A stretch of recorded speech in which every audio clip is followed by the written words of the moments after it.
बिस्मिल्लाहिर्रहमानिर्रहीम। नाज़रीन अस्सलाम वालेकुम, मैं हूँ इमरान वसीम। बेसिकली 3 अहम ख़बरें इस प्रोग्राम में आप देखने वालों के साथ शेयर करने जा रहे हैं। एक तो आप नाज़रीन को ये बताएंगे कि सुप्रीम कोर्ट के 5 जजेज़ रडार पर आ गए, निशाने पर आ गए, ये क्या मामला है और इस इशू का इमरान खान के बयानिए के साथ क्या लिंक है। दूसरी खबर, आईएसआई के ऑफिसर के कोर्ट मार्शल का फ़ैसला, इस खबर पर भी आप नाज़रीन के साथ हम बात करेंगे। और 2 बड़े अहम सवाल हैं। आईएसआई के ऑफिसर के कोर्ट मार्शल के मामले पर 2 बड़े अहम सवाल हैं। वो सवाल क्या हैं, वो सवालात भी आप देखने वालों की खिदमत में पेश करेंगे। लेकिन आज प्रोग्राम का आगाज़ करेंगे शयान अली की खबर से।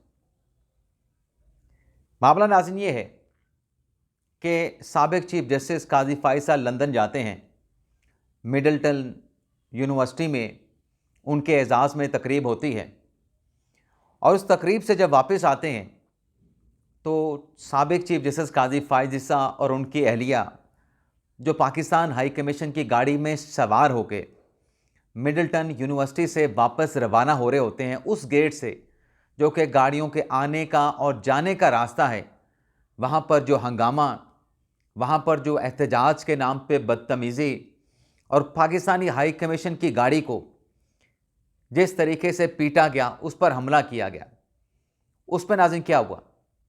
एक तो आज पाकिस्तान की तरफ से बाज़ाब्ता तौर पे स्कॉटलैंड यार्ड को दरख्वास्त दे दी गई है। अब बरतानिया में तो कार्रवाई होगी। जब तहरीरी तौर पे आपने दरख्वास्त दे दी है तो बरतानिया में कार्रवाई तो होगी। किस हद तक होगी, कितनी शिद्दत के साथ होगी, कितना क्रैकडाउन होगा, ये तो आने वाले दिनों में आप देखने वालों को पता चल जाएगा। लेकिन नाज़रीन, पाकिस्तान में बैठ के जो यहाँ पे फैसला किया गया कि ये जो कुछ साबिक चीफ जस्टिस काजी फ़ाइज़ के साथ हुआ और उस गाड़ी पे जो कि पाकिस्तान हाई कमीशन की गाड़ी थी, उसको जैसे पीटा गया, उस पर जैसा हमला किया गया, इस पर जो हुकूमत पाकिस्तान ने कार्रवाई का फ़ैसला किया और फिर एफआईए के सपुर्द जब ये मामला दिया गया तो इस पर 23 पाकिस्तानियों के जो आईडी कार्ड थे, जो शनाख्ती कार्ड थे, जो पासपोर्ट थे, उसको मुअत्तल करने का फ़ैसला किया गया। अब वो कार्रवाई एफआईए ने पूरी कर दी है। अब इस कार्रवाई के बाद शयान अली जो उस एहतजाज के हमले नुमा एहतजाज के जो मरकज़ी किरदार थे शयान अली, अब उसका नाज़रीन एक स्टेटमेंट सामने आया है। 5 सेकंड का नाज़रीन वीडियो क्लिप है, मैं आपको सुनाता हूं, फिर इस पर मुख्तसर सा तबसरा करेंगे। इस खबर पे हमने ज़्यादा बात नहीं करनी। ये सुने नाज़रीन। मैं पाकिस्तानी हूं और मैं पाकिस्तानी रहूंगा और ये मेरा हक कोई भी नहीं छीन सकता है। अब शयान अली कह रहे हैं कि मैं पाकिस्तानी हूं, मैं पाकिस्तानी रहूंगा, ये हक मुझसे कोई नहीं छीन सकता। बिल्कुल आपसे यह हक कोई नहीं छीन सकता, लेकिन कानून का क्या? अगर आप कानून को फॉलो नहीं करेंगे, आज आप पाकिस्तानी होने की जो बात कर रहे हैं कि आप पाकिस्तानी हैं और ये पाकिस्तानी होने का राइट आपसे कोई नहीं छीन सकता, आपको अपनी शनाख्त इतनी अजीज़ है, लेकिन जब जिस जगह आपको अपनी शनाख्त अजीज़ है, वहीं आपको फिर दूसरों के जो फंडामेंटल राइट्स हैं, दूसरों की जो रिस्पेक्ट है, जिस आइन की आप बात करते हैं, उसमें यह भी लिखा गया है कि सैंक्टिटी ऑफ अ मैन, एक इंसान की जो इज़्ज़त और तकरीम है, उसको भी आप वायलेट नहीं कर सकते। आप अपनी शनाख्त की बात तो कर रहे हैं, लेकिन दूसरों की इज़्ज़त और तकरीम का जो आप जनाजा निकालते हैं, उस पर कानून एक्शन में आए तो फिर एतराज़ किस बात का है, उस पर रोना देना किस बात का है, उस पर फिर चीखें क्यों निकल रही हैं?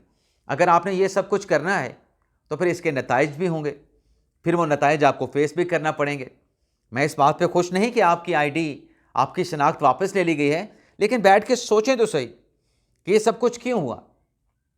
आप अपनी शनाख्त के लिए रो रहे हैं, उसके राइट की बात कर रहे हैं, क्या किसी की जो रिस्पेक्ट है, जो डिग्निटी है, जो सैंक्टिटी है किसी शख्सियत की,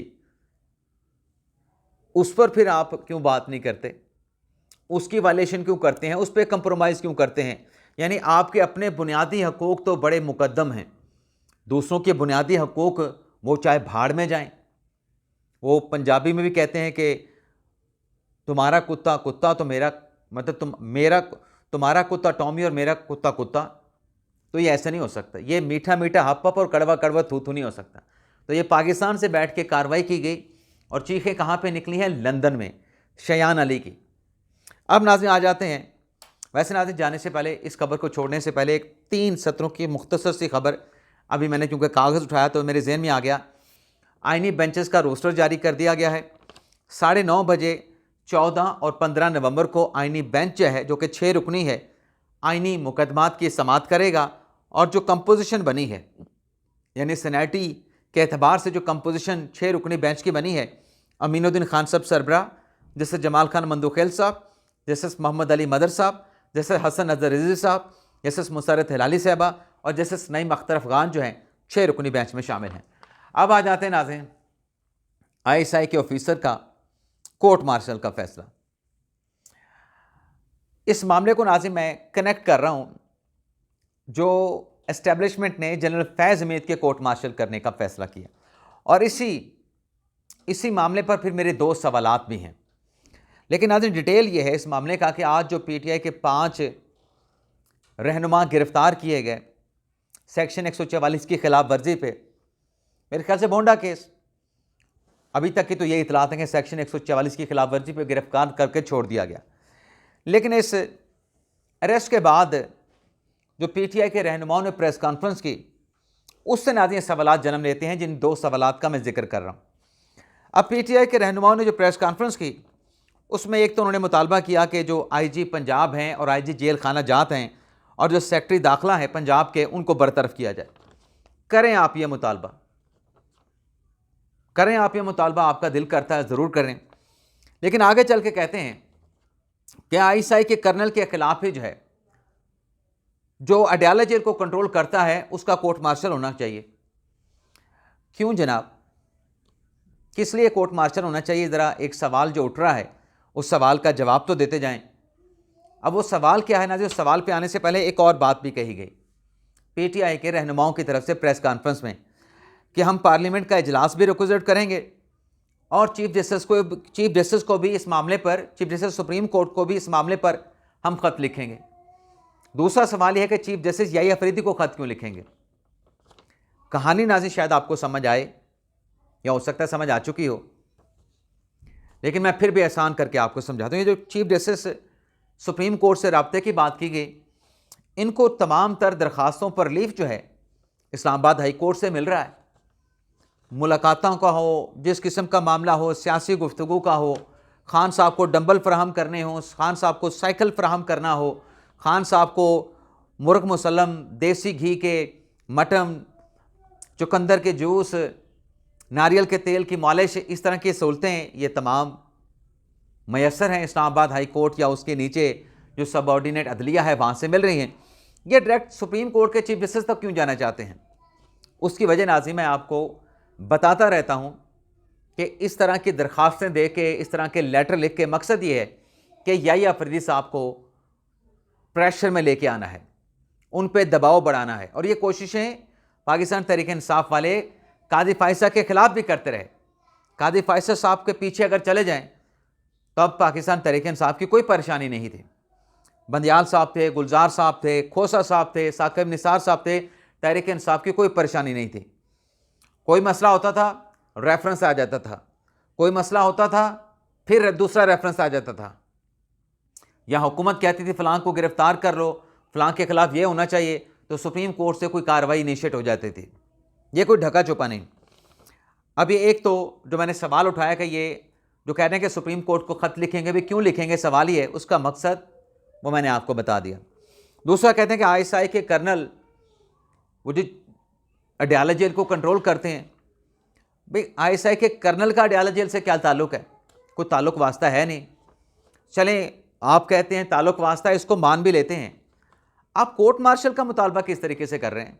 यानी अगर जनरल फैज़ हमीद के कोर्ट मार्शल की बात हो तो आप कहते हैं कि जनरल फैज़ हमीद साहब का कोर्ट मार्शल ना करें। पहले कहते हैं हमारा कोई ताल्लुक़ नहीं, और जब जनरल फैज़ हमीद के कोर्ट मार्शल का आगाज़ होता है और कार्रवाई आगे बढ़ती है, फिर आप चीखने चिल्लाने लग जाते हैं कि ये जी कोर्ट मार्शल ऐसे नहीं होना चाहिए, ये कोर्ट मार्शल वैसे नहीं होना चाहिए, ये तो पाकिस्तान का असासा है, ऐसा है वैसा है। एस्टेब्लिशमेंट को नहीं पता कौन असासा है कौन असासा नहीं। फैज़ हमीद के कोर्ट मार्शल की आप मुखालफत करते हैं, लेकिन और कोई शख्स हो और कोई ऑफिसर हो, किसी इदारे का हो, हिसास इदारे का हो, सिक्योरिटी के इदारों का हो, कौमी सलामती के इदारों का हो, उसका आप बड़ी जल्दी तकाजा करते हैं कि इसका कोर्ट मार्शल किया जाए। क्यों भाई, क्यों कोर्ट मार्शल किया जाए? ये मालूम है कि कोर्ट मार्शल किन ऑफेंसेस पे होता है। कोर्ट मार्शल का मुतालबा करने से पहले ऑफेंसेस का भी पता होना चाहिए। बाकी कानून की कितनी नॉलेज है, इस पर हम कई मरतबा बात कर चुके हैं। यानी दूसरी नज़रसानी की दरख्वास्त आज सुप्रीम कोर्ट में दायर कर दी गई है कि पहले वाली ठीक नहीं हुई नज़रसानी तो दूसरी नज़रसानी कर लें। कानून में गुंजाइश ही नहीं, कानून इजाज़त नहीं देता। तो एक तो नाज़रीन ये मामला हो गया। अब ये पीटीआई के कहने पे किसी कौमी सलामती के इदारों के अफसरान के कोर्ट मार्शल नहीं होंगे। हाँ, जो मुर्तकब होगा, फ़ौज का ऐसा निज़ाम है, ऐसा सिस्टम है कि जो मुर्तकब होगा वो चाहे रिटायर होकर घर भी जाएगा, जा चुका होगा, 10 साल 15 साल 20 साल भी गुजर चुके होंगे, उसको बुला के उसके खिलाफ कार्रवाई की जाएगी, लेकिन किसी के कहने पे नहीं होगी। क्योंकि अगर किसी के कहने पे कार्रवाई करे इदारा तो फिर इदारा तो समझो फारिग हो गया। फिर तो रोज़ इल्ज़ाम लगते हैं और सबसे ज़्यादा इल्ज़ाम तहरीक इंसाफ लगाती है। अब नाज़रीन आ जाते हैं कि सुप्रीम कोर्ट के 5 जजेस निशाने पर कैसे आ गए। पहले नाज़रीन जजेस के आपको नाम बता देते हैं। जस्टिस अमीनुद्दीन खान, और वजह बड़ी दिलचस्प है इनके निशाने पे आने की। जस्टिस जमाल खान मंदुखेल, जस्टिस अत्तर मिनल्ला। अब आप सोचने गए अत्तर मिनल्ला साहब क्यों निशाने पे आ गए? हसन नज़र रिजवी साहब, और 5वें जज नाज़रीन काजी फायज़ इसा साहब।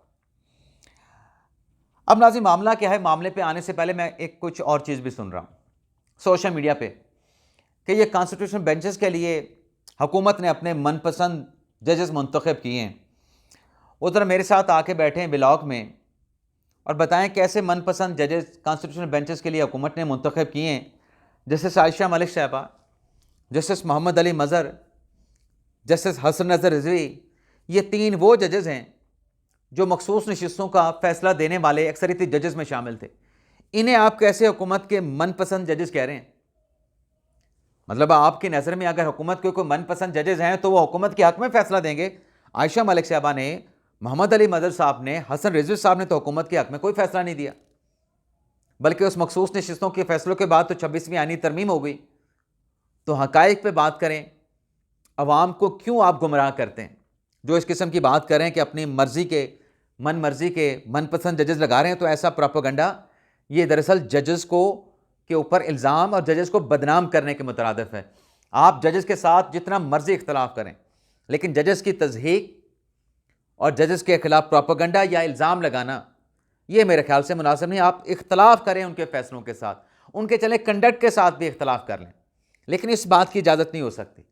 अब ये जो नाज़रीन मामला है 5 जजेस वाला, इमरान खान साहब के ख़िलाफ़, ये थोड़ा सा पस मंज़र मैं आपके सामने रख दूँ कि जब अदम एतमाद की तहरीक आती है, खान साहब अदम एतमाद की तहरीक के नतीजे में फ़ारिग हो जाते हैं, और फ़ारिग होने के बाद इमरान खान साहब हुकूमत के ख़िलाफ़ एक बयानिया बनाते हैं कि ये तो इम्पोर्टेड असम्बली है, इम्पोर्टेड सरकार है, हम ग़ुलामी की ज़िंदगी को एक्सेप्ट नहीं करते, हम इस इम्पोर्टेड पार्लियामेंट में नहीं बैठेंगे, हम बाइकआउट करते हैं, हम रिज़ाइन दे के जा रहे हैं। उसके बाद जब पीडीएम की हुकूमत आती है तो पीडीएम की हुकूमत ने कुछ लेजिस्लेशन की, कुछ रिफॉर्म्स की, नैब तरमीम की। अब जब नैब तरमीम हुकूमत ने की तो इमरान खान साहब ने उनके उस नैब तरमीम के ख़िलाफ़ एक बयानिया बनाया। इमरान खान साहब का नैब तरमीम के ख़िलाफ़ बयानिया ये था कि जब हुकूमत ने 50 करोड़ की जो हद है करप्शन के केसेस की, उसको 50 करोड़ कर दिया, यानी 50 करोड़ की करप्शन का मुकदमा नैब के दायरा अख्तियार में आएगा, उससे नीचे का मुकदमा मुतलका दीगर इदारों पे चलेगा, दीगर फोरम्स के प्लेटफॉर्म पे चलाया जाएगा। अब खान साहब ने इन नैब तरमीम को सुप्रीम कोर्ट में चैलेंज कर दिया और बयानिया खान साहब ने यह बनाया कि इन नैब तरमीम के बाद 1100 अरब के जो केसेस हैं उनको ख़त्म कर दिया गया है। हुकूमत ने एनआरओ दे दिया है नैब तरमीम के ज़रिए। सुप्रीम कोर्ट में दरख्वास्त इमरान खान साहब की आ जाती है। बंदियाल साहब, इजाज़ुल एहसन साहब, मुनीब अख्तर साहब, बंदियाल साहब, इजाज़ुल एहसन साहब, मंसूर शाह साहब उन दरख्वास्तों पर समाअत करके 2-1 के तनासब से फ़ैसला देते हैं और नैब तरमीम को कलअदम करार देते थे। यानी खान साहब का बयानिया एक्सेप्ट कर लिया जाता है कि इन नैब तरमीम के बाद करप्शन के केसेस ख़त्म हो जाएंगे। अब सुप्रीम कोर्ट के 3 रुकनी इस बेंच के फैसले के खिलाफ इंट्रा कोर्ट अपील आती है। इंट्रा कोर्ट अपील में नाज़रीन बेंच में ये जजेस शामिल होते हैं काजी फाइसर साहब, अमीनुद्दीन खान साहब, मंदुखेल साहब, अत्तर मिनल्ला साहब, हसन रिजवी साहब। ये जजेस मुत्तफ़िका तौर पे फैसला देते हैं और नैब तरमीम को बिल्कुल दुरुस्त करार देते हैं। और उस फैसले में भी कहा जाता है कि 50 करोड़ से नीचे की करप्शन के मुकदमात ख़त्म नहीं होंगे, बल्कि वो दीगर फोरम पे चले जाएंगे। 50 करोड़ से ऊपर वाले नैब उसको इन्वेस्टिगेट करेगा, नैब उनको रेगुलेट करेगा, नैब उनको डील करेगा। लेकिन बाकी जो केसेस हैं 50 करोड़ से नीचे के, जैसे कि मिसाल के तौर पे इमरान खान साहब का तोशाखाना 2 का जो मुकदमा है, वो जब नैब तरमीम का फैसला आया तो खान साहब ने एहतसाब अदालत में दरख्वास्त दी। दरख्वास्त के बाद वो केस नैब की अदालत से निकल के FI के कोर्ट में आ गया। खान साहब का मुकदमा ख़त्म तो नहीं हुआ, लेकिन खान साहब का बयानिया था कि मुकदमात ख़त्म हो जाएंगे। और फिर PTI के लोग खुद ये कह रहे थे, जिसमें नईम हैदर पंजोता साहब के देखें, वो जो लोग कह रहे थे कि कब केस ख़त्म हो जाएगा नैब तरमीम के बाद, खान साहब का केस कहाँ ख़त्म हुआ। खान साहब का केस नईम पंजोता साहब कह रहे थे कि नैब की अदालत से निकल के FI के कोर्ट में चला गया तो खान साहब तो इस केस को फेस करेंगे। लेकिन ये बात करते हुए पंजोता साहब खुद भी भूल गए कि ये बयानिया खान साहब ने बनाया था कि मुकदमात ख़त्म हो जाएंगे, जबकि हम ये कह रहे थे कि मुकदमात ख़त्म नहीं होंगे। अब 5 जजेस ने इस फैसले को, नैब तरमीम के फैसले को बरकरार रखा कि ये नैब तरमीम बिल्कुल ठीक है, नैब तरमीम को बरकरार रखा। आज नाज़रीन जस्टिस मोहतन असर कियानी साहब ने नैब के हवाले से कुछ अहम रिमार्क्स दिए हैं। रिमार्क्स नाज़रीन क्या है कि पार्लियामेंट ने अरबों रुपए की करप्शन के मुकदमात ख़त्म कर दिए। बग़ैर दांतों वाला नैब भी एंजॉय करे, लोग भी एंजॉय करें। पार्लियामेंट को होश तब आएगा जब बहुत देर हो चुकी होगी। 100 से ज़्यादा मुकदमात जो हैं नैब तरमीम के बाद ख़त्म हो चुके हैं, मुल्ज़मान बैरून मुल्क चले गए हैं। अब नाज़रीन ये जो जज साहब के रिमार्क्स हैं कि नैब के मुकदमात ख़त्म हो गए हैं और पार्लियामेंट को तब होश आएगा जब बहुत देर हो चुकी होगी, नैब के दांत निकाल दिए गए हैं, नैब भी एंजॉय करे, लोग भी एंजॉय करे, ये इमरान खान साहब का बयानिया था। तो जस्टिस मोहसिन अख्तर कियानी के इन रिमार्क्स के बाद ज़ाहिर सी बात है कि जो 5 जजेज हैं सुप्रीम कोर्ट के, जिन्होंने नैब तरमीम को बरकरार रखा, तो वो ज़ाहिर सी बात है रडार पर तो आएंगे। वो रडार पर तो आएंगे कि इन 5 जजेस का फैसला ठीक नहीं था, उन 3 जजेस का फैसला बिल्कुल ठीक था और जज साहब ने आज रिमार्क्स दे दिए। लेकिन आज सवाल ये है कि मोहसिन अख्तर कियानी साहब के रिमार्क्स अपनी जगह पे, अब 5 जजेस सुप्रीम कोर्ट का जो फैसला दे रहे हैं कि नैब तरमीम पार्लियामेंट का अख्तियार था, पार्लियामेंट ने दुरुस्त तरमीम की हैं, उसके बाद माजरत के साथ मैं किसी जज की इज़्ज़त के हवाले से कभी बात नहीं करता, तज़हीक के हवाले से सोचता तक भी नहीं। लेकिन क्या मोहसिन अख्तर कियानी साहब को जब सुप्रीम कोर्ट के 5 जजेस का फैसला आ चुका है जिसमें नैब तरमीम को वैलिड करार दिया गया है, तो उसके बाद ये कहना कि पार्लियामेंट ने अरबों की करप्शन नैब तरमीम के ज़रिए जो करप्शन के मुकदमात ख़त्म कर दिए हैं, तो ये तो इनडायरेक्टली जो है इन जजेस के फैसले के ऊपर भी सवाल उठा दिया है कि ये 5 जजेस ने भी ठीक फैसला नहीं दिया। क्या एक जज को ये करना चाहिए? ये मेरा एक सवाल है नाज़रीन। ज़ाहिर सी बात है कि जब इस किस्म के रिमार्क्स आएंगे तो सवालात इन जजेस की क्रेडिबिलिटी, इनकी सेंटिटी पे उठेंगे। तो ये था नाज़रीन आज का हमारा वीलॉग। आपसे इजाज़त चाहते हैं। अल्लाह ताला हम सब का हामी नासिर अपनी दुआ में याद रखिएगा। अल्लाह हाफ़िज़।